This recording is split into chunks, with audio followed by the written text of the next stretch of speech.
सुप्रभात दोस्तों, कैसे हैं आप सभी लोग। स्वागत है आप सभी का जनरल स्टडीज में। तो टारगेट बैच में हमारा अभी नदी तंत्र चल रहा है। ठीक है, नदी तंत्र शायद अगली क्लास, एक और क्लास नदी तंत्र की आएगी। साथ ही आज शाम को आप लोगों को जो मैटर मिलेगा उसमें भारत के प्रमुख परमाणु ऊर्जा संयंत्र और साथ ही भारत के प्रमुख रेलवे जोन। ठीक है, मैप के माध्यम से आपको मैं बताऊंगा याद कैसे रखने हैं आपको दोनों चीजें। ठीक है, भारत के प्रमुख परमाणु ऊर्जा संयंत्र और साथ ही भारत के प्रमुख रेलवे जोन, ये दोनों चीज आपने याद कैसे रखनी है, इसको हम आज शाम को मैप में चर्चा करेंगे। ठीक है, क्योंकि नदी तंत्र हमारा कल कंप्लीट हो जाएगा तो ज्यादा है नहीं। उसके बाद आपको उद्यान याद करवाने हैं और नदी घाटी परियोजनाएं आप लोग स्वयं से करिएगा, जनगणना आप लोग स्वयं से करिएगा। ठीक है, बाकी अन्य चीजें अभी जियोग्राफी में हम नहीं करेंगे, क्योंकि पढ़ना यदि है तो फिर बहुत ज्यादा डीप हो जाएगा, तो बहुत ज्यादा उसमें समय भी हमारा लग जाएगा। ठीक है, हमें आबकारी के हिसाब से तैयारी करनी है, तो उस हिसाब से जितना मटेरियल हम कवर कर चुके हैं। बाकी देखो, भारत में प्रमुख उत्पादक राज्य है, भारत में क्या ज्यादा होता है, कहाँ होता है, ये तीनों चीज आपका होमवर्क में है। ठीक है, जनगणना आपने कंप्लीट करनी है, नदी घाटी परियोजनाएं आपने कंप्लीट करनी है और साथ ही साथ नदी घाटी परियोजनाओं के साथ साथ आपने तीसरा जो है वो भारत में प्रमुख उत्पादक राज्य। ठीक है, सबसे ज्यादा क्या चीज कहाँ पर होता है और साथ ही भारत में जो खनिज इत्यादि है, किस राज्य में कौन सा खनिज सर्वाधिक होता है। ठीक है, ये खाने कौन से कहाँ पर है, ये सब चीजें आपने याद रखनी है। अब वही चीज आपने उठानी है, सीधा मैप पकड़ो, कौन सी खान कहाँ पर है उसको वहां दर्शाओ। ठीक है, इस तरह से आपको याद होता रहेगा।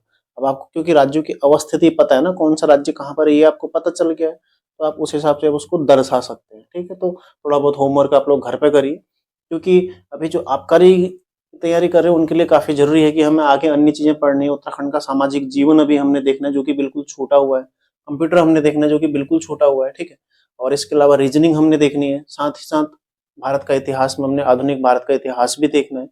आधुनिक भारत का इतिहास देखो लास्ट का विषय है हमारा, यदि होगा तो ठीक, नहीं भी होगा तो भी ठीक, कोई दिक्कत नहीं है, क्योंकि उससे पहले अन्य चीजें कवर करना आवश्यक है, जिसमें उत्तराखंड का सामाजिक जीवन बहुत ज्यादा जरूरी है। ठीक है, तो संडे को आप लोगों को इसकी पहली क्लास मिलेगी उत्तराखंड के सामाजिक जीवन पर आधारित, जिसमें हम कुमाऊनी, गढ़वाली और जौनसारी, मतलब जो जनजातीय व्यंजन है, खाने की चीजें होती हैं। ठीक है, जो कुछ विशेष चीजें हैं, कुछ कुमाऊं में बनती हैं, कुछ गढ़वाल में, कुछ जौनसार में, जो विशेष चीजें बनती है खाने पीने से रिलेटेड, उस पर क्लास आएगी आपकी संडे को। ठीक है, संडे को प्रातः 11 बजे आप लोग तैयार रहिएगा। तो टारगेट बैच इस बार संडे को नहीं रुकने वाला है। लगातार आपको देखो, कभी 2 क्लासेस कभी 1 क्लास लगातार अब आपको मिलती रहेगी, क्योंकि समय कम है और हमें आप फटाफट तेजी से आगे बढ़ना है, सिलेबस कंप्लीट करना है, आपको रिवीजन करना है। ठीक है, रिवीजन आप लोग करते रहिए, आपका घर का काम है। ठीक है, रिवीजन आपका डेली का होमवर्क है, आपने रोजाना होमवर्क में रिवीजन करना ही करना है। साथ ही अन्य चीजें आप लोग तैयार करते रहिए, पुरानी चीजें पढ़ी हुई बिल्कुल नहीं भूलनी है, पॉलिटी आप लोगों को याद होनी चाहिए, उत्तराखंड आप लोगों को ढंग से याद होना चाहिए। साथ ही देखो, एक बच्चे का कमेंट आ रहा था, सर परीक्षा वाली एमसीक्यूज करवा दीजिए। भाई एमसीक्यूज तो मैं बिल्कुल नहीं करवा सकता, क्योंकि इतना समय भी नहीं है और मैं चाहता भी नहीं कि मैं कभी एमसीक्यूज करवाऊँ आपको। ठीक है, तो वन लाइनर पढ़ाना और एमसीक्यूज कराना इस तरह की मेरी प्रवृत्ति तो नहीं है। ठीक है, यदि आप लोग देखो पढ़ाने आपको एमसीक्यूज, अन्य कई सारे यूट्यूब चैनल आपको एमसीक्यूज दे देंगे, आप उनको देख लीजिए, वहां पर आपको मिल जाएगा। ठीक है, डिटेल वाइज आपको पूरी परीक्षा वाले के चैप्टर वाइज बता के देते हैं, तो वहां से आप लोग देख लीजिए। एक ही चीज है, वो भी वही कराएंगे, मैं भी वही कराऊंगा। ठीक है, यदि कराऊंगा भी तो वही कराऊंगा, तो इसलिए वही आप लोग देख लीजिए। ठीक है, तो यहाँ पर हो नहीं पाएगा उतना समय, यहाँ पर जो क्लास चल रही है, आपको जिसको अच्छी तैयारी करनी है, आपको अच्छा पढ़ना है, तो आप लोग जुड़ सकते हैं। ठीक है, जरूरी नहीं, आप लोग अन्य चैनल भी देख सकते हैं। तो शुरू करते हैं। देखो, भारत में नदी तंत्र, कल थोड़ा बहुत पृष्ठभूमि हमने इसकी समझी थी, तो आज हम सबसे पहले देखेंगे हिमालयी नदी तंत्र। हिमालयी नदी तंत्र जिसको बोलते हैं उत्तर भारत का नदी तंत्र। ठीक है, कल हमने उसको उत्तर भारत का नदी तंत्र देखा था, इसको हमने 3 भागों में बांटा था। एक था सिंधु नदी तंत्र,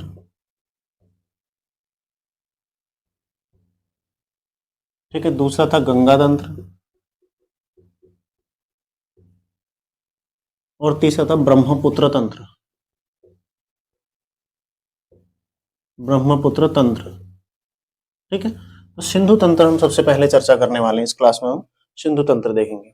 देखो, सिंधु नदी कहां से निकली? मानसरोवर से, मानसरोवर झील से सिंधु नदी निकली। यहां से लद्दाख और जास्कर श्रेणी के बीच से होते हुए कश्मीर में प्रवेश करते। ठीक है, और लद्दाख के ही इस कोने से, यहाँ जहाँ पर पाक अधिकृत जो कश्मीर है, यहाँ पर भारत के सबसे बड़े गार्ड का निर्माण करते हुए सीधा मुड़ जाती है कहाँ, पाकिस्तान की तरफ। ठीक है, और यहाँ पाकिस्तान में ही अरब सागर में बाहर चली जाती है, किससे, पाकिस्तान मतलब भूमि से अरब सागर में, मतलब जो सागर है उसमें प्रवेश कर जाती है, कौन सी है, सिंधु नदी। ठीक है, समझ गए ना, सिंधु नदी कहाँ से निकली, मानसरोवर झील से निकली, यहाँ से होते हुए सीधा लद्दाख में गई, लद्दाख होते हुए सीधा पाकिस्तान में चली गई। मतलब भारत में सिंधु नदी एकमात्र केंद्र शासित प्रदेश में है जो है लद्दाख। फिर देखो इसकी सहायक नदियों में सबसे पहले यहाँ श्योक नदी आती है ऊपर। ठीक है, ये लद्दाख में ही आती है श्योक नदी। ये कौन सी है, श्योक नदी, जो कि ज्यादा महत्वपूर्ण नहीं है। यदि हम देखें सिंधु की जो सर्वाधिक महत्वपूर्ण नदियां हैं, उसमें सबसे पहले आती है झेलम। हालांकि देखो झेलम और चिनाब, रावी, व्यास, सतलज, ये पांचों किसकी सहायक नदियां हैं। रावी व्यास एक धारा में बहती है, ठीक है, सॉरी, व्यास और सतलज एक धारा में बहती है, रावी चिनाब एक हो जाते हैं और झेलम चिनाब भी एक हो जाते हैं। तो मुख्य धारा चिनाब, सतलज इसमें मिल जाती है चिनाब में। ठीक है, तो इस तरह से नदियां आगे बढ़ती हैं। और मुख्य जो धारा है इसकी, सिंधु की सबसे बड़ी सहायक नदी कौन सी है, सिंधु नदी तंत्र में सिंधु की सबसे बड़ी सहायक नदी कौन सी है इसकी,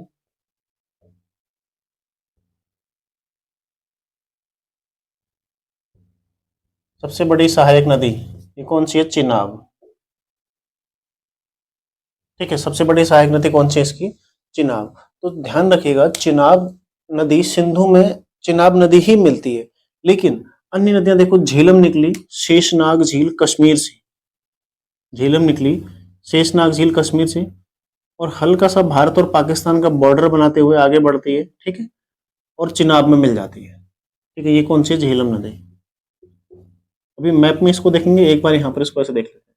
ठीक है, फिर रावी नदी, ये कहाँ से निकली, झेलम नदी जम्मू कश्मीर के शेषनाग झील से। आप लोगों ने नोट करते रहना इसको, ठीक, मतलब या तो सीधा याद रखिए, शेषनाग झील जम्मू कश्मीर से कौन सी नदी निकली, झेलम नदी। ठीक है, और चिनाब की सहायक नदी है। अगली चिनाब नदी निकलती है देखो हिमाचल प्रदेश की बाड़ालाचा से, यहाँ से जम्मू कश्मीर में प्रवेश करती है। ठीक है, चिनाब नदी जम्मू कश्मीर में प्रवेश करती है और सीधा यहाँ से आगे निकलते हुए पाकिस्तान के मिठानकोट में, ये क्या है, मिठानकोट, मिठानकोट में किससे मिलती है, सिंधु की सहायक नदी है। ठीक है, चिनाब नदी सिंधु नदी से मिल जाती है, कहां पर, पाकिस्तान के मिठानकोट में। ठीक है, सिंधु नदी चिनाब नदी से मिल जाती है। ध्यान रखिएगा, देखो सिंधु, ये चिनाब की प्रमुख सहायक नदी कौन सी है, वो हो जाएगी किशन गंगा। ठीक है, ये आपने ध्यान रखना है। अगला है रावी नदी। ठीक है, देखो क्रम आ रहा है ना, सिंधु, झेलम, चिनाब, अब रावी। ये भी हिमाचल से निकली, हिमाचल से निकली और पंजाब होते हुए, हिमाचल और पंजाब होते हुए चिनाब में मिल जाती है। ठीक है, ये चिनाब में मिल गई, ये कौन सी है, रावी नदी। ये पंजाब में ही चिनाब में मिलती है, जहां पर हरी के बैराज बनता है। मिलती कहां पर है, हरी के बैराज। ठीक है, हरी के बैराज के समीप में मिलती है, ध्यान रखिएगा। फिर इधर आती है देखो एक प्रमुख नदी जो आती है सतलज नदी, ये भी तिब्बत से ही निकलती है। ठीक है, लगभग तीनों का आसपास का ही एरिया, यहाँ पर थोड़ा मैप में दर्शाने में यहाँ पर गलत हो रहा है, तो इसको भी मैं जब भारत के नक्शे में आपको दिखाऊंगा। ठीक है, तो लगभग तीनों का मानसरोवर झील और उसी के समीप राकसताल एक पड़ता है, यहाँ से सतलज नदी निकलती है। ठीक है, इसके करीब ही इसको दिखाते हैं, यह है राकसताल, मतलब मानसरोवर का जो क्षेत्र है। ठीक है, इसके मानसरोवर इसके आसपास का क्षेत्र है, यहाँ से भारत की तीन प्रमुख नदियां, जिसमें सिंधु नदी, सतलज नदी और साथ ही ब्रह्मपुत्र नदी। ठीक है, तीन नदियां यहाँ से निकलती हैं। देखो राकसताल से कौन सी निकली, सतलज नदी, सतलज नदी निकली। ठीक है, ये हो जाएगी सतलज, क्योंकि किसकी सहायक है, चिनाब की सहायक नदी है। ठीक है, सतलज नदी चिनाब की सहायक है, और सतलज नदी में ही भाखड़ा नागल बांध स्थित है। ठीक है, हरी के बैराज जो कि पंजाब में स्थित है, यहीं से कौन सी इंदिरा गांधी नहर निकाली गई है। देखो जुड़ रहा है ना, कनेक्शन है, तो जो जो चीज यहाँ पर कवर हो रही है हम यहाँ पर करता रहेंगे, ठीक, करते रहेंगे। ठीक है, तो रावी और चिनाब के संगम पर हरी के बैराज जो कि पंजाब में स्थित है। यहाँ से भारत की सबसे लंबी नहर जो कि इंदिरा गांधी नहर है, ठीक है, राजस्थान पंजाब में जाती है, पंजाब से राजस्थान में जाती है। वो कहाँ से निकली है? हरि के बैराज से, जो कि रावी और चिनाब के संगम पर स्थित है। सतलज नदी की एक सहायक नदी है, कौन सी? ब्यास नदी, जो कि मनाली के ऊपरी भाग से निकलती है, ठीक है, मनाली के ऊपरी भाग से निकलती है और मंडी के समीप, ठीक है, मंडी के समीप ये मिल जाती है किसमें? सतलज नदी में। ये है रावी नदी। तो इस तरह से सिंधु नदी तंत्र आपका कंप्लीट हो गया। देखो सिंधु नदी में आपको मुख्यतः 5 नदियां, 6 नदियां दिखेंगी, ठीक है, सिंधु, झेलम, चिनाब, रावी, ये व्यास है, ठीक है, रावी नहीं व्यास होगा, ये व्यास नदी है, कि व्यास और सतलज। सिंधु, झेलम, चिनाब, रावी, व्यास और सतलज, इनके मध्य जो 5 दोआब क्षेत्र पड़ते हैं वो मैं आपको लिखा चुका हूं, आप लोग रिवीजन उसको करिए, ठीक है। 5 दोआब क्षेत्र कौन कौन से थे? सिंधु सागर, चाज दोआब, ठीक है, रेचना दोआब, बारी दोआब, ठीक है, और बिष्ट दोआब। देखो अब यहाँ पर आपका क्लियर हो रहा है ना? ये कौन सा हो गया? सिंधु सागर दोआब, चाज दोआब, देखो च झ चाज दोआब, ठीक है, च र रेचना दोआब, ठीक है, रो वो बारी दोआब, और फिर ब श विष्ट दोआब। बताया था ना आपको ट्रिक याद करने का। तो इसी तरह से आपने इसको ध्यान रखना है। पंच दोआब, 5 दोआब यहाँ पर बनते हैं, इसीलिए इस क्षेत्र को पंजाब कहा जाता है, ठीक है, इसीलिए इस क्षेत्र को क्या कहा जाता है? पंजाब। पूर्व में हिमाचल प्रदेश भी पंजाब का ही हिस्सा था, और जो शाह आयोग था, ठीक है, शाह कमीशन था, उसकी सिफारिश पर 1966 में 18वें संविधान संशोधन द्वारा पंजाब, जो पेप्सू था पहले, ठीक है, Patiala and east Punjab states union, जो पेप्सू था उसको विभक्त करके 4 भागों में बांट दिया गया, जिसमें पंजाब और हरियाणा 2 राज्य बने 1966 में, 1 नवंबर 1966 को। साथ ही चंडीगढ़ को केंद्र शासित प्रदेश रखा गया, और हिमाचल प्रदेश को भी तत्समय केंद्र शासित प्रदेश का दर्जा दिया गया था, और उसे 1971 में पूर्ण राज्य का दर्जा दिया गया। 25 जनवरी 1971 को हिमाचल को पूर्ण राज्य का दर्जा दिया गया। ये मैं आपको पहले पढ़ा चुका हूँ, ठीक है। तो आप लोगों को देखो रिवीजन बहुत ज्यादा जरूरी है। हम आगे बढ़ रहे हैं, कितना पढ़ रहे हैं ये मायने नहीं रखता है। अब तक हमने जो चीजें पढ़ी हैं उसमें से आपके दिमाग में कौन कौन चीजें फिट बैठ गई हैं, ठीक है, जो आपको कंठस्थ हो गई हैं, और जहां पर गलती की संभावना नहीं है, ये चीजें ज्यादा महत्वपूर्ण है, ठीक है। बार बार यही कहता हूँ आप लोगों को कि रिवीजन ज्यादा जरूरी है बजाय आगे बढ़ने के। आगे बढ़ना अच्छी चीज है, देखो पढ़ना अच्छी चीज है, लेकिन पढ़ते रहना भी तभी लाभ मिलेगा जब आपको रिवीजन ज्यादा होगा, जब आपको याद होगा पीछे का। जो पढ़ रहे हैं अगर उसे भूलते जाएंगे तो फिर आगे बढ़ने का औचित्य जीरो हो जाता है, मतलब जीरो हो जाता है, ठीक है। तो जो भी आप लोग बेहतर तैयारी करना चाहते हैं, देखो कई सारे बच्चे ऐसे हैं जिन्हें आगे बड़ी तैयारी करनी होगी, केवल उनका आबकारी टारगेट नहीं होगा, ठीक है। आबकारी तो केवल आप नौकरी के लिए करना चाहते हैं, लेकिन अभी आगे आपको क्लर्क का एग्जाम आना है, ठीक है, क्लर्क की पोस्टें शीघ्र ही आ जाएंगी, और ये जो स्टेनो की पोस्ट है, कई सारे स्टेनो सीखे हुए बच्चे होंगे, स्टेनो की पोस्ट आनी लगभग 200 प्लस पोस्ट स्टेनो की आनी है, ठीक है। साथ ही एपीएस की अभी पोस्ट आनी है, कई सारे बच्चों का आरओ मेंस का एग्जाम होगा।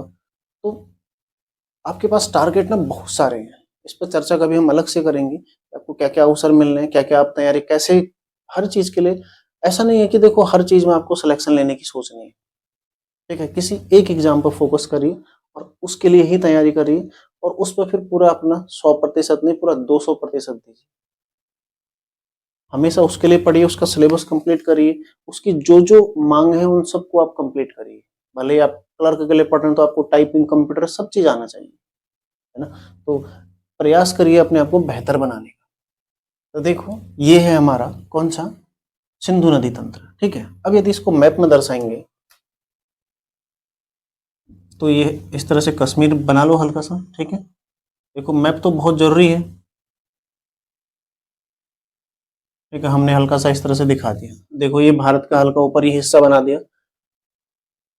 यहाँ पर है मानसरोवर झील, ठीक है, मानसरोवर झील से निकली सिंधु नदी, लद्दाख होते हुए यहां तक आते। देखो यहाँ पर सबसे बड़े गार्ज का निर्माण करते हुए सीधा नीचे कटती है और पाकिस्तान में प्रवेश कर जाती है, कौन सी? सिंधु नदी, ठीक है।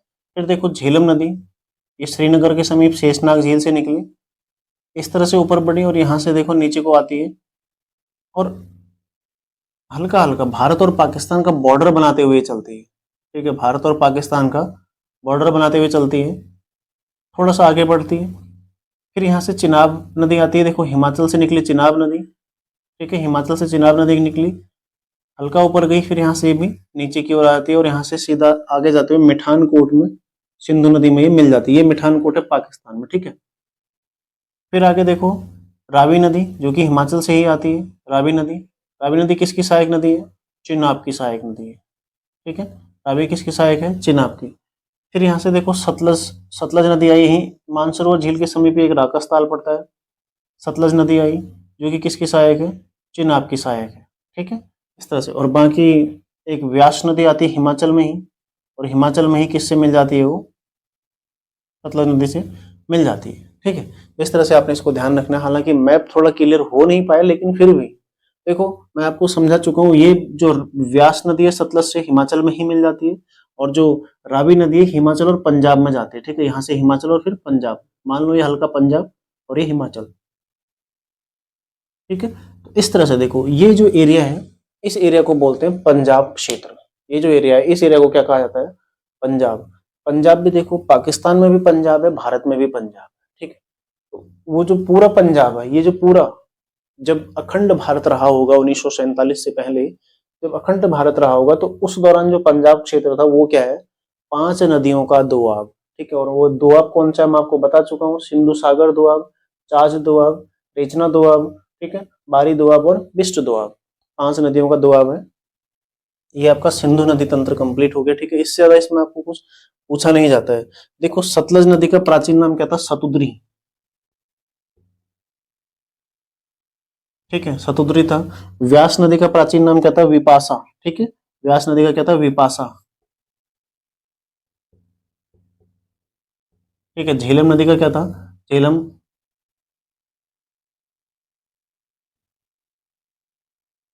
झेलम नदी का क्या था? वितस्ता। चिनाब का था अस्किनी, ठीक है। चिनाब नदी का था अस्किनी। और रावी का क्या था? ये सब नाम आपने ध्यान रखने। परोशनी, परोशनी या इरावती, ये इनके प्राचीन नाम भी थे, ठीक है। देखो झेलम का वितस्ता, चिनाब का अस्किनी, रावी का परोशनी या इरावती, व्यास का विपाशा और सतलज, सतलज का शतुद्री, ठीक है। तो ये 5 नदियां हैं। इन 5 नदियों के मध्य में पंचदोआब है, ठीक है। सिंधु की सबसे बड़ी सहायक नदी कौन सी? देखो चिनाब नदी, सबसे बड़ी यही है ना। सबसे ज्यादा जल राशि कौन ला रही है? चिनाब नदी। हालांकि इसमें इसकी सहायक नदी, चिनाब की सहायक कौन कौन है?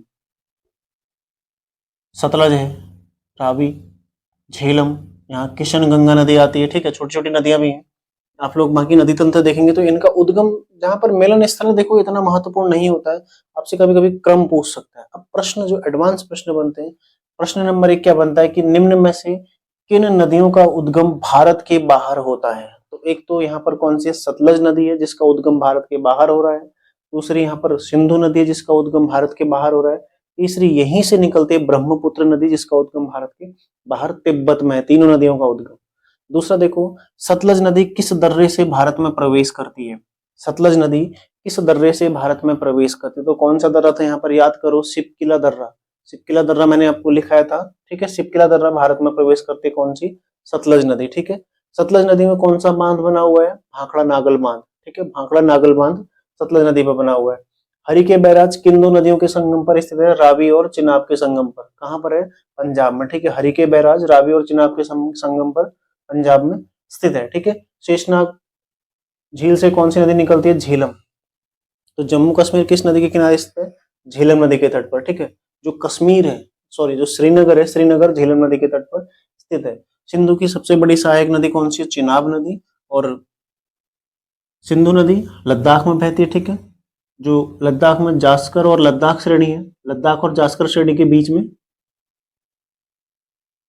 सिंधु नदी है, ठीक है। तो देखो हमने पढ़ा था ना यहाँ पर काराकोरम, लद्दाख, जास्कर और पीर पंजाल, 4 प्रमुख श्रेणियां पढ़ी थी। तो जो ये काराकोरम और लद्दाख है इनके मध्य श्योक नदी, ये कौन सी? श्योक नदी, ठीक है। और लद्दाख और जास्कर के मध्य यहाँ से आती है सिंधु नदी, जो कि लद्दाख श्रेणी को काटकर, हमने पढ़ा था कि लद्दाख श्रेणी को काटकर ये भारत के सबसे बड़े घाट का निर्माण करती है यहाँ, ठीक है। तो इसको काटा, इसने लद्दाख श्रेणी को काट दिया और उसके पश्चात लद्दाख श्रेणी को पार करके तब यहाँ से इस तरह से पाकिस्तान में प्रवेश कर जाती है, ठीक है। इस तरह से हमने पढ़ा था ना।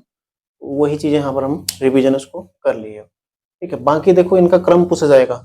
निम्नलिखित नदियों को पश्चिम से पूर्व की ओर क्रम में लगाइए, तो सबसे पहले कौन सी आ जाएगी? देखो अब स्पष्ट हो रहा है आपको, सिंधु नदी। ठीक है, सिंधु के बाद झेलम नदी आ जाएगी। ठीक है, फिर चिनाब नदी, रावी, व्यास, सतलज। ठीक है, इस क्रम में आपने इनको दर्शा देना है। ठीक है, तो जैसे एडवांस प्रश्न बनते हैं, मतलब टफ से टफ प्रश्न और आसान से आसान प्रश्न इसी तरह से आते हैं नदी तंत्रों से, जो आपने ध्यान रखना है। छोटी छोटी चीजें, बेसिक सी चीजें एक बार आपने बस समझने की आपको जरूरत है। बाकी देखो जो भी आपके पास किताब है उसमें से आप लोग इसको रिवीजन करिए, उसमें से आप लोग जो अन्य फैक्ट दिया गया है उसको आप लोग ऐड इसमें कर सकते हैं। ठीक है, क्योंकि सारी चीजें यदि मैं बताऊंगा तो उसमें बहुत सारा समय हमारा लग जाएगा, इतना समय है नहीं, आगे हमने और भी सिलेबस कंप्लीट करना है। तो ये हो गया हमारा सिंधु नदी तंत्र। ठीक है, स्क्रीनशॉट ले लो। आगे बढ़ते हैं, अब देखेंगे हम भारत का सबसे महत्वपूर्ण नदी तंत्र कौन सा है? गंगा नदी तंत्र। ठीक है, जो बच्चे टाइपिंग वाले हैं, आपकी टाइपिंग की क्लास आ नहीं पाई थी इस संडे, क्योंकि बीच में थोड़ा 2-3 दिन व्यस्तता रही थी। ठीक है, इस रविवार को यानी कि आज शुक्रवार है, परसों आपकी क्लास आएगी टाइपिंग के लिए भी। ठीक है, तो टाइपिंग के लिए भी आपको मैं गाइड कर रहा हूँ, यदि आप लोगों को अच्छा लग रहा है तो आप लोग मेहनत कर सकते हैं, घर पर बैठे ही आप लोग टाइपिंग सीख सकते हैं, कहीं जाने की आवश्यकता नहीं है। ठीक है, यदि आप लोग चाहें तो आप लोग जुड़ सकते हैं। तो रविवार को उसकी दूसरी क्लास आएगी, एक क्लास में पहले दे चुका हूँ। ठीक है, कई सारे बच्चे होते हैं जो टाइपिंग में बाहर हो जाते हैं, तो वो सब चीजें हम डिस्कस उसी क्लास में करेंगे। अब फिलहाल देखते हैं हम गंगा नदी तंत्र। ठीक है, देखो बाकी मैं आप लोगों को इस मैप को, ठीक है, इसका पीडीएफ मैं आप लोगों को दे सकता हूँ, आप लोगों को दिख रहा होगा पीडीएफ यहाँ पर। ठीक है, इसी तरह से देखो आप लोगों ने इसमें मैप में इसको दर्शाना है, ये मैंने दर्शा रखा है जो। ठीक है, तो ऐसे ही आपने नदी तंत्र को दर्शाना है पूरा, और इसी तरह से आप लोग उसको शॉर्ट शॉर्ट में ध्यान रख सकते हैं। तो ये मैप का मैं पीडीएफ आप लोगों को दे दूंगा, इसमें आपको पूरे भारत की नदियां, देखो ये सिंधु नदी तंत्र है, मैंने इसमें पूरा सही तरीके से इसको दर्शा रखा है कि कौन सी नदी कहाँ पर किससे मिल रही है, किस राज्य में कितनी नदी कहाँ पर बह रही है। ठीक है, इससे आपको देखो क्रम भी आपको पता इससे लग जाएगा। तो इसका पीडीएफ मैं आप लोगों को शेयर कर दूंगा, आप लोग उस चीज को देख लीजिएगा। ठीक है, अब देखो अगला जो हमारा है नदी तंत्र, गंगा नदी तंत्र। ठीक है, गंगा नदी कहाँ से बनी? देवप्रयाग से। बाकी हमें नहीं पढ़ना है, हमने पहले पढ़ रखा है पूरा गंगा नदी तंत्र राज्य का, हमने पढ़ रखा है ना। देवप्रयाग से इसको गंगा के नाम से जाना जाता है, 2 धाराओं में वहां पर जाती है, अलकनंदा और भागीरथी, वो दोनों मिलके गंगा बनती है, गंगा आगे बढ़ती है। ठीक है, ऋषिकेश, ऋषिकेश फिर हरिद्वार, हरिद्वार से राज्य से बाहर ही हो जाती है। ये हमने सब पढ़ रखा है, तो यहाँ पर पढ़ने की आवश्यकता नहीं है। हम सीधा देवप्रयाग पहुंचे और हमने यहाँ से गंगा नदी को निकाला। ठीक है, थोड़ा लंबा है, तो पश्चिम बंगाल के फरक्का नामक स्थान तक गए। ठीक है, फरक्का नामक स्थान से एक धारा इसकी बांग्लादेश में चली गई, किस नाम से? पद्मा नाम से। और दूसरी धारा इसकी सीधा कट जाती कहाँ? कलकत्ता को, कौन से, किस नाम से? हुगली नाम से। हुगली नदी, हुगली नदी। ठीक है, हुगली, हुगली तो कर्नाटक में पड़ता है, हुगली नदी जैसे पश्चिम बंगाल का, जो पश्चिम बंगाल में बहती है। ठीक है, हुगली नदी पश्चिम बंगाल में बहती है, और एक इसकी 2 शाखाएं बढ़ गई, देखो एक पद्मा नाम से, कहाँ? बांग्लादेश में। अब यहां से इसमें ब्रह्मपुत्र नदी आती है। ठीक है, तो ब्रह्मपुत्र और पद्मा जब मिलते हैं कौन सी धारा बनाते हैं? मेघना। ठीक है, ब्रह्मपुत्र और जब पद्मा मिलके कौन सी धारा बनाते हैं? मेघना। यानी कि देखो, जब जो गंगा नदी है, गंगा नदी जब बांग्लादेश में बहती है तो उसको पद्मा के नाम से जाना जाता है, और जैसे ही वो आगे बढ़ती है और ब्रह्मपुत्र में मिल जाती है, तो उन दोनों की संयुक्त धारा को, देखो ये ब्रह्मपुत्र आ रही है और इन दोनों की संयुक्त धारा को किस नाम से जाना जाता है तब? मेघना के नाम से। यानी कि गंगा नदी मेघना नाम से, मतलब जैसे ही ब्रह्मपुत्र में मिली, मेघना नाम से मिली, और मेघना नाम से ही जो सागर है, बंगाल की खाड़ी है, उसमें प्रवेश करती है। तो यहाँ पर ये डेल्टा का निर्माण करते हैं। ठीक है, ये सब क्या है? डेल्टा एरिया है, ये सब क्या है? डेल्टा ही एरिया है। तो इसे क्या बोलते हैं? सुंदरबन डेल्टा। ठीक है, यहाँ पर कौन से डेल्टा का निर्माण होता है? सुंदरबन डेल्टा का, सुंदरबन डेल्टा। ठीक है, इसका निर्माण होता है, ध्यान रखिएगा। और सुंदरबन डेल्टा ये किस वनस्पति के लिए प्रसिद्ध है? मैंग्रोव।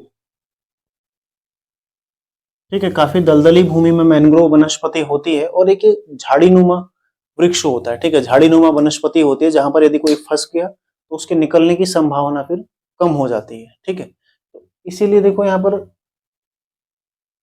मैंग्रोव वनस्पति है, यहाँ पर दलदली भूमि है, डेल्टा का निर्माण यहाँ पर हो रहा है, ठीक है। मेघना नाम से जानी जा रही है दोनों की संयुक्त धारा। कई बार प्रश्न बनता है गंगा और ब्रह्मपुत्र की संयुक्त धारा को किस नाम से जाना जाता है? मेघना नाम से। बांग्लादेश में गंगा किस नाम से जानी जाती है? पद्मा नाम से। तो गंगा देवप्रयाग से पहले किस नाम से? भागीरथी नाम से, ठीक है। फरक्का से बांग्लादेश में प्रवेश करती है और फरक्का से ये हुगली नदी कलकत्ता की ओर बहती है और कलकत्ता हुगली नदी के तट पर ही स्थित है। हुगली नदी, सॉरी बार बार हुगली आ रहा है तो उसको आप लोग देखो, कभी कभी उच्चारण में चीजें गलत हो जाती हैं, कभी कभी उच्चारण सही होता है, लिखने में चीजें गलत हो जाती हैं, ठीक है। तो आप लोग उस चीज को करेक्ट कर लिया करिए। यदि आपको उसमें डाउट रहता है तो आप लोग उसको कमेंट कर दिया करिए, ठीक है। डाउट मत रखिएगा अपना बिल्कुल भी, क्योंकि तैयारी आप लोग कर रहे हैं, पूछना आपका दायित्व है।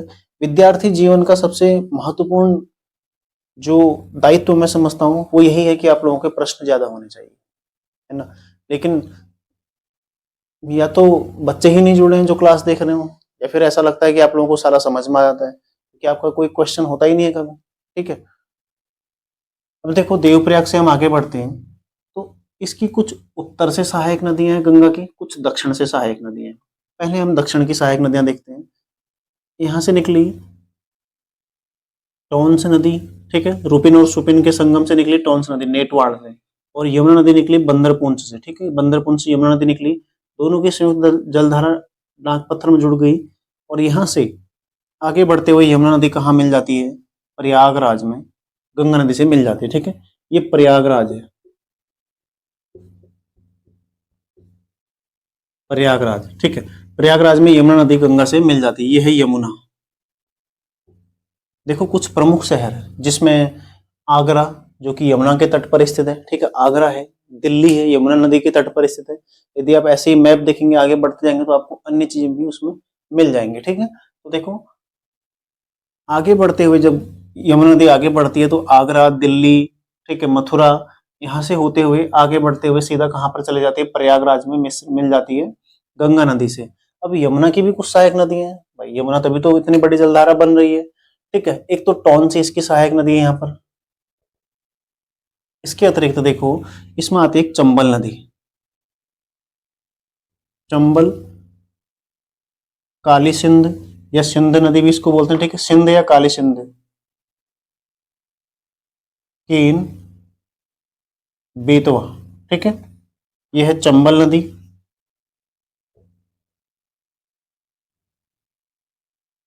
काली सिंध, ठीक है, केन, यह है बेतवा। ये कुछ सहायक नदी है किसकी? यमुना नदी की। देखो चंबल, काली सिंध, या फिर इसको सिंध नदी भी कहा जाता है, ठीक है, काली सिंध या सिंध, केन और बेतवा, ये चारों नदियां किसकी हैं? यमुना नदी की। और चंबल की एक सहायक नदी है कौन सी? बनास नदी। पढ़ा था ना हमने, बनास नदी अरावली शिखर से निकलती है, अरावली शिखर के पूर्व की ओर से निकलती है और चंबल की सहायक नदी है, ठीक है। चंबल नदी अपने उत्खात भूमि के लिए, उबड़ खाबड़ भूमि के लिए प्रसिद्ध है, ध्यान रखिएगा। और ये चंबल की सहायक, यमुना की सहायक नदियों का क्रम है। ये बनास नदी है जो कि चंबल की सहायक नदी है, ठीक है, बनास चंबल की सहायक नदी है। साथ ही चंबल, काली सिंध, केन, बेतवा, ये सब किसकी सहायक नदी है? यमुना की। देखो केन, बेतवा, चंबल, केन, बेतवा लगातार पूछ जाते हैं किसकी सहायक नदी है। लगभग 50 बार ये प्रश्न बन चुका है, और उत्तराखंड ही नहीं अन्य राज्यों में भी इस प्रश्न को कई बार पूछा गया है। चंबल, केन, बेतवा तीनों। अब बीच में एक काली सिंध ध्यान रख लीजिएगा, ठीक है। चंबल, काली सिंध, केन, बेतवा, ये सब किसकी सहायक नदी है? यमुना की।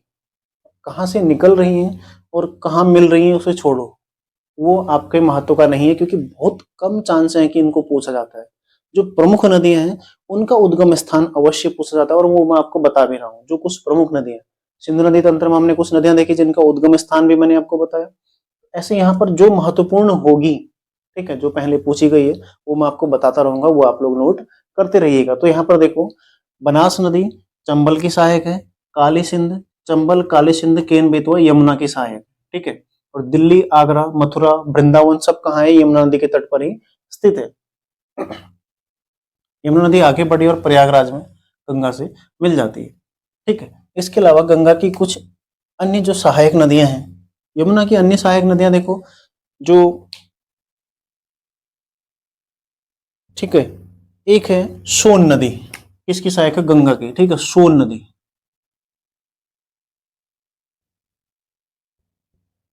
सोन नदी, ठीक है, किसकी सहायक है? गंगा की। देखो, गंगा की एक ऐसी सहायक नदी जो उत्तर वाहिनी है, यानी कि उत्तर की तरफ तेजी से आती है, सीधे आती है उत्तर की ओर ऐसे। ये तो देखो यमुना नदी मिल तो दक्षिण से रही है, लेकिन क्या है, उसके साथ साथ ही ये प्रवाहित होती है, ठीक है, उसके साथ साथ ही ये प्रवाहित होती है। यहाँ पर तो मैंने इसको दिखाने की दृष्टि से, आपको समझाने की दृष्टि से इसको मैंने दिखा रखा है। यहाँ यदि आप देखेंगे मैप में, यहाँ पर देखो इसके साथ साथ ही ये जाती है लगभग लगभग, ठीक है, इसके साथ साथ ही ये जाती है। तो ध्यान रखिएगा, गंगा की एक ऐसी सहायक नदी जो उत्तर वाहिनी है, यानी कि सीधा आके गंगा में मिलती है, मतलब सीधा उत्तर की ओर बहती है और गंगा में मिल जाती है। कौन सी है? सोन नदी, ठीक है। पटना के समीप मिलती है, छपरा नामक स्थान पर सोन नदी, ठीक है, पटना के समीप बिहार में, यानी कि बिहार में मिलती है, पश्चिमी बिहार में। सोन नदी पश्चिमी बिहार में गंगा नदी से मिलती है। पटना के समीप एक छपरा स्थान आता है, ठीक है, वहां पर ही मिल जाती है। सोन नदी कहाँ से निकलती है? हमने कल ही चर्चा करी थी, अमरकंटक। अमरकंटक से सोन नदी निकलती है, ठीक, और इसकी एक सहायक नदी है, कौन सी? रिहंद नदी। रिहंद किसकी सहायक है? सोन की, ठीक है, रिहंद किसकी सहायक है? सोन की सहायक है रिहंद। अमरकंटक से तीन कौन कौन सी नदियां निकलती हैं? एक एक नर्मदा नदी और एक महानदी। देखो, रिहंद नदी किसकी सहायक है? सोन की। सोन किसकी सहायक है? गंगा की। गंगा की उत्तर वाहिनी नदी कौन सी है सहायक में? सोन। दक्षिण की ओर, दक्षिण की ओर सबसे अंतिम सहायक नदी कौन सी? गंगा की, सोन नदी। देखो, इसके बाद कोई नदी गंगा में नहीं मिल रही है। दक्षिण की ओर से सबसे अंतिम सहायक नदी गंगा की कौन सी है? सोन नदी। महत्वपूर्ण सवाल है ना। उत्तर वाहिनी सोन नदी, दक्षिण की ओर से अंतिम सहायक नदी सोन नदी, कहां पर मिल रही है? बिहार के पटना में। तो इसीलिए इसका हमने आपको लिखा दिया कि इसका उद्गम स्थान कहाँ है? अमरकंटक। और सोन की सहायक नदी कौन सी है? रिहंद नदी। दक्षिण की तरफ हमारा आप कंप्लीट हो गया, ठीक है। यमुना की सहायक, यही जो लोअर पीसेस है वहां पर क्रम पूछा गया था, पश्चिम से पूर्व की ओर क्रम क्या है नदियों का? देखो, वहां पर चार नदियां दी थी आपको, चंबल, केन, बेतवा और सोन। ये चार नदियां वहां पर आपको दी थी। यकीन ना हो तो आप लोग पेपर उठाकर देख लो, वहां पर आपको ये सवाल मिलेगा। अब जो इस तरह से चीज को पढ़ लेगा, उसे मेरे को नहीं लगता फिर कोई डाउट उसमें दिक्कत रही होगी उनका क्रम क्या है। रट्टा मारोगे तो हमेशा दिक्कत आएगी, ठीक है, रट्टा मार के तो वैसे याद होता ही नहीं कभी। देखो, चंबल, काली सिंध, काली सिंध, केन और बेतवा यमुना की सहायक नदी है, सोन गंगा की सहायक है। यदि पश्चिम से पूर्व इनका क्रम देखें तो इस क्रम में ही आ रही है, देखो, बनास, चंबल, काली सिंध, केन, बेतवा और सोन, ठीक है। अब आगे हम चर्चा करते हैं गंगा की उत्तर की ओर से मिलने वाली नदियां। ये दक्षिण की ओर से मिलने वाली नदियां हैं। उत्तर की ओर से मिलने वाली नदियों में सबसे पहले आ जाएगी कौन सी? गोमती नदी। पहले सबसे आ जाएगी पश्चिमी रामगंगा, ठीक है, पश्चिमी रामगंगा, जो कि दूधातोली से निकलती है और गढ़मुक्तेश्वर में मिल जाती है, किससे? गंगा नदी से, ठीक है, दूधातोली से निकली और गढ़मुक्तेश्वर में गंगा नदी से मिल जाती है पश्चिमी रामगंगा नदी, ठीक है। उसके पश्चात आगे बढ़ते हैं तो हम आती है कौन सी? गोमती नदी, ठीक है, गोमती। गोमती नदी जो कि पीलीभीत के समीप निकलती है, पीलीभीत के समीप से निकलती है, ठीक है। लखनऊ इसी नदी के तट पर स्थित है, गोमती नदी के तट पर ही स्थित है लखनऊ नदी, ध्यान रखिएगा, ठीक है। गोमती नदी के तट पर स्थित है लखनऊ नदी। देखो, रामगंगा नदी, गोमती नदी, उसके अलावा इसमें जो प्रमुख नदी हैं, देखो,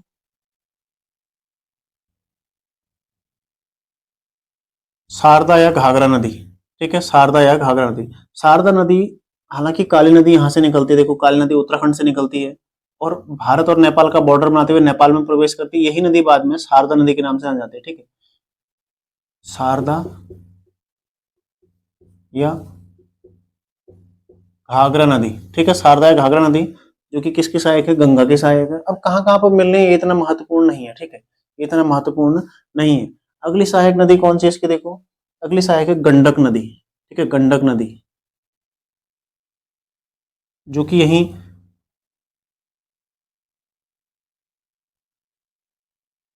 जो कि कहां पर मिलती है? लगभग छपरा के समीप ही ये मिलती है, तो यहाँ इसको दर्शाते हैं। यह है गंडक नदी, ठीक है, जो कि नेपाल से निकली और नेपाल और फिर भारत में बिहार में प्रवेश करती है, ठीक है, बिहार में भारत में प्रवेश करती है और सीधा कहां पर मिल जाती है? बिहार के समीप ही, पश्चिमी बिहार में ही किससे मिल जाती है? गंगा नदी से, छपरा के स्थान पर ही, समीप ही मिल जाती है। फिर देखो, एक आती है यहाँ पर कोसी नदी, कौन सी आती है? कोसी नदी। कोसी नदी ये मिलती है कहाँ पर? भागलपुर में, जो कि पूर्वी बिहार में स्थित है। ठीक है, पूर्वी बिहार,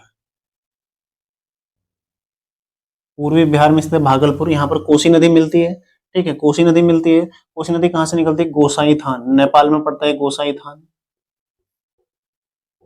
ये पहले पूछा गया है, ध्यान रखिएगा, गोसाई थान इसका उद्गम स्थल पहले पूछा गया है। ठीक है, तो पूर्वी जो भागलपुर नदी में, भागलपुर में कौन सी नदी मिलती है? कोसी नदी, जो कि पूर्वी बिहार में स्थित है। ठीक है, गोसाई थान से निकलती है।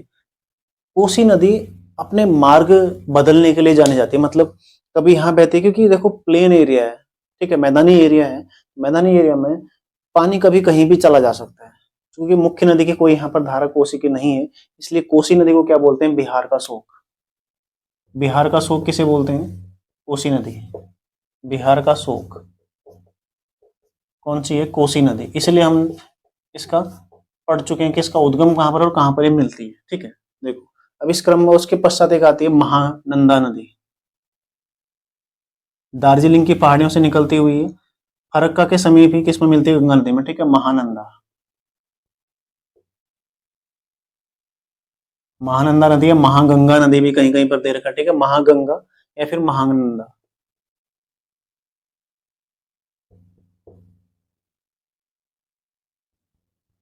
ये आपने ध्यान रखना, देखो इस तरह से। ठीक है, तो ये हमारा गंगा की उत्तर से मिलने वाली नदियां हो गई। ठीक है, गंगा की उत्तर से मिलने वाली नदियां, सबसे पहले देवप्रयाग से गंगा नदी आई। ठीक है, इसमें पश्चिमी रामगंगा मिलती है गढ़मुक्तेश्वर यूपी में। हालांकि राज्य में देखो नयार नदी इसमें मिल जाती है, चंद्रभागा नदी इसमें मिल जाती है, सोंग नदी इसमें मिल जाती है, रतमऊ, सोलानी नदियां इसमें मिल जाती हैं, लेकिन वो हम यहाँ पर नहीं पढ़ेंगे। हमारे लिए जो महत्वपूर्ण है, जो बड़ी नदियां हैं, क्योंकि अभी हम भारत के परिदृश्य में नदी तंत्र पढ़ रहे हैं। ठीक है, और भारत के परिदृश्य में यदि हम पढ़ते हैं तो तब उन नदियों को हम छोड़ देते हैं जो छोटी नदियां हैं। ठीक है, यहाँ पर मुख्य नदियां देखो, पश्चिमी रामगंगा नदी, जो कि कहाँ से निकलती है? दूधातोली रेंज से निकलती है। अब आप लोगों ने कमेंट करना कि दूधातोली रेंज से 5 कौन कौन सी नदियां निकलती है, क्योंकि उत्तराखंड नदी तंत्र में आपको मैं ये सारी चीजें समझा चुका हूँ। ठीक है, उसके पश्चात देखो आगे बढ़ते हुए गोमती नदी, जो कि पीलीभीत उत्तर प्रदेश से निकलती है। पीलीभीत उत्तर प्रदेश से निकलती है, ध्यान रखिएगा। और लखनऊ इसी नदी के तट पर स्थित है। ठीक है, गोमती नदी जो कि बहुत ज्यादा प्रदूषित है, लखनऊ इसी नदी के तट पर स्थित है। अगला देखो शारदा या घाघरा नदी, आगे बढ़ते हुए इसमें आती है गंगा नदी में शारदा या घाघरा नदी। ठीक है, फिर आती है देखो इसमें गंडक नदी, कहाँ पर आती है? ये बिहार के छपरा नामक स्थान पर मिलती है गंडक नदी। अगला देखो कोसी नदी, जो कि गोसाई थान से निकलती है और भागलपुर बिहार में गंगा नदी से इसका संगम हो जाता है। ठीक है, तो कोसी नदी को बिहार का शोक भी कहा जाता है। और महानंदा या फिर महागंगा नदी, जो कि दार्जिलिंग की पहाड़ियों से आती है और फरक्का के समीप गंगा नदी में मिल जाती है। इस तरह से उत्तर की ओर गंगा की अंतिम सहायक नदी कौन सी है? महागंगा या फिर महानंदा नदी। ठीक है, उत्तर की ओर, उत्तर की ओर ध्यान रखिएगा, गंगा की सबसे अंतिम सहायक नदी कौन सी है? कौन सी है? महागंगा या महानंदा नदी। ठीक है, महानंदा ही किताब में देखो कहीं पर महागंगा भी दे रखा है, महानंदा भी, तो दोनों चीजें मैंने आपको लिखा दी है। ठीक है, दोनों में आपने आप कंफ्यूज बिल्कुल भी नहीं होना है, आपको इसमें कोई दिक्कत नहीं होना चाहिए। ठीक है, साथ ही देखो यदि आप लोग इनका उद्गम स्थल यदि आप लोग चाहें लिख सकते हैं किताब से देख के, तो उतना महत्वपूर्ण मुझे नहीं लगता कि जो हमने पढ़ लिया, जिस जिसका उद्गम हमने देख लिया वही ज्यादा महत्वपूर्ण है। ठीक है, बाकी देखो गंगा और यमुना का आपको पता ही है, टॉन्स का आपको पता ही है। बनास नदी निकल रही है कहाँ से? बनास नदी निकलती है यहाँ से अरावली शिखर से। ठीक है, चंबल नदी ये मालवा के पठार से निकलती है। ठीक है, मालवा के पठार के समीप के स्थलों से निकलती है। और यही सब ये विंध्याचल श्रेणी की नदियां हैं। ये जो सोन नदी है वो कौन सी है? मैकॉल श्रेणी की नदी है। ठीक है, अमरकंटक से निकल रही है। बाकी ये सब छोटी छोटी चीजें हमने देख ली। तो गंगा की अंतिम सहायक नदी कौन सी है? महानंदा नदी, उत्तर की ओर से। और भारत में भी, भारत में गंगा की अंतिम सहायक नदी कौन सी है? महानंदा नदी। यहाँ से तो आगे चले गई ना, अब कोई नदी नहीं मिलती आगे इसमें। आगे गंगा और ब्रह्मपुत्र संयुक्त रूप से बहती हैं, एक साथ बहती हुई। ठीक है, आगे बढ़ती हैं। तो ध्यान रखिएगा, भारत में गंगा की सबसे अंतिम नदी कौन सी है? महानंदा। गंगा की सबसे अंतिम सहायक नदी कौन सी है? महानंदा। उत्तर की ओर गंगा की सबसे अंतिम सहायक नदी कौन सी है? महानंदा। दक्षिण की ओर गंगा की सबसे अंतिम सहायक नदी कौन सी है? सोन। गंगा की एक उत्तर वाहिनी नदी कौन सी है? सोन। कोसी नदी कैसी है, ये भी क्या है, कोसी नदी भी क्या है, एक पूर्ववर्ती नदी है। कल मैंने परिभाषा लिखाई थी, आप लोगों को पता होगा जिसने कल की क्लास देखी है। बाकी देखो ये इस तरह से क्रम हो गया। अब यदि क्रम आएगा तो कैसे आएगा, देखो पश्चिमी रामगंगा, गोमती, शारदा, या फिर घाघरा, गंडक, कोसी, महानंदा, ठीक है। तो ये इसका क्रम हो गया पश्चिम से पूर्व की ओर। अब चर्चा यदि हम करेंगे, एक चीज हम यहाँ पर पाएंगे कि भारत में गंगा नदी देखो एक उत्तराखंड में बहती है, ठीक है। उत्तराखंड में गंगा नदी में कौन से स्थान आते हैं, हरिद्वार, मुख्यतः देवप्रयाग, ऋषिकेश, हरिद्वार, ठीक है। देवप्रयाग, ऋषिकेश और हरिद्वार, ये तीन प्रमुख स्थान उत्तराखंड में आते हैं। उसके पश्चात गंगा नदी उत्तर प्रदेश में जाती है, ठीक है। उत्तर प्रदेश में इसमें कुछ प्रमुख स्थान आते हैं, जैसे कानपुर, ठीक है।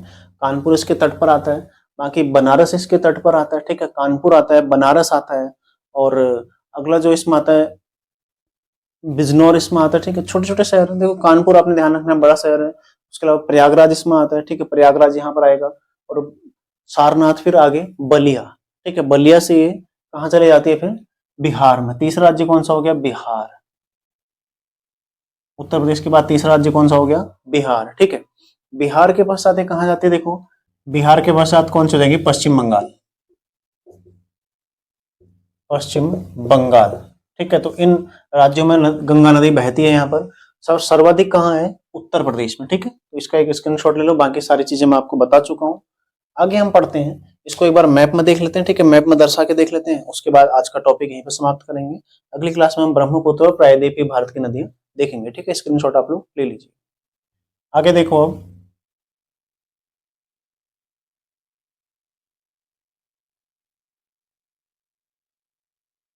ठीक है। यहीं तक का हमें चाहिए, जितना हमें चाहिए देखो उतना ही हम बनाएंगे, ठीक है। इस तरह से देखो गंगा नदी निकली,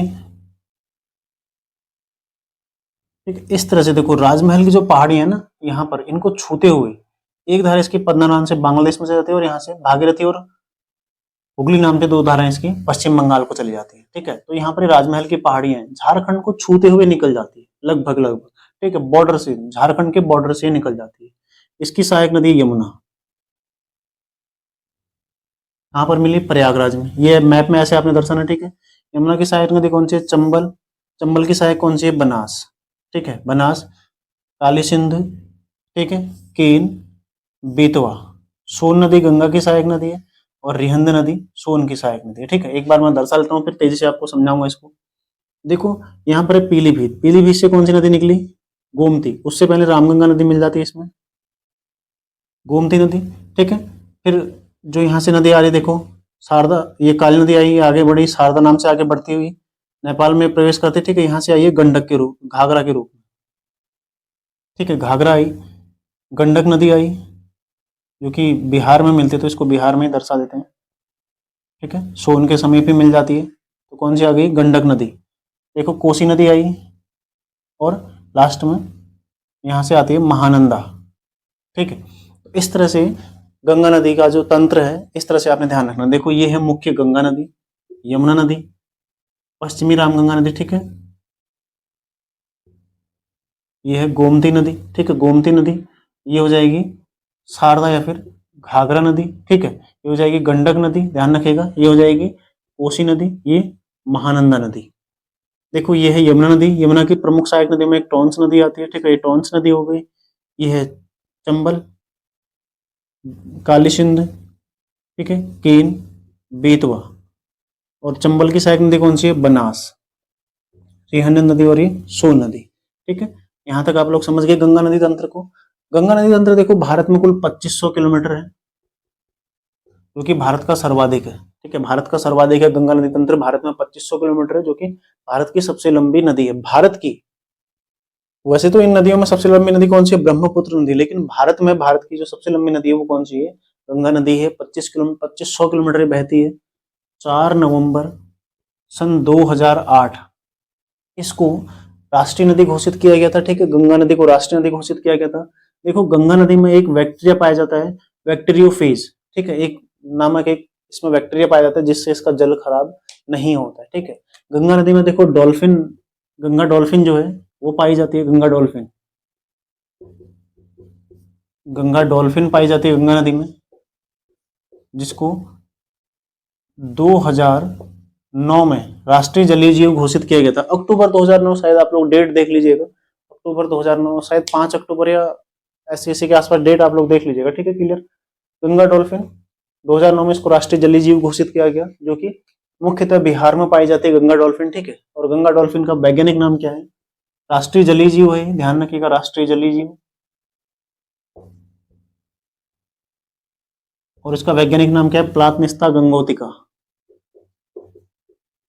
प्लातनिस्ता गंगोतिका, ठीक है। तो ये आपने सब फैक्ट ध्यान रखने गंगा नदी के बारे में। ये गंगा नदी का आपको थोड़ा सा पता चल गया, मैप, ठीक है, किस तरह से आपने देखा। अब सिंधु नदी का तंत्र भी आपने देख लिया था यहाँ से, इस तरह से। फटाफट यदि आप दर्शाएंगे इसको, आपको ऐसी हैबिट होनी चाहिए कि इसी तरह से आप इसको फटाफट कर सकें।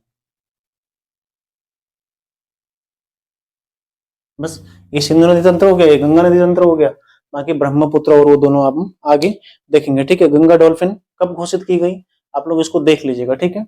5 अक्टूबर शायद है, 5 अक्टूबर 2009, तो क्लियर आप लोग कर लीजिएगा फिर भी, ठीक है। राष्ट्रीय जलीय जीव है प्लातनिस्ता गंगोतिका, उसका वैज्ञानिक नाम है। और गंगा नदी को 4 नवंबर 2008 को राष्ट्रीय नदी घोषित किया गया था। भारत की सबसे लंबी नदी कौन सी है? गंगा नदी है।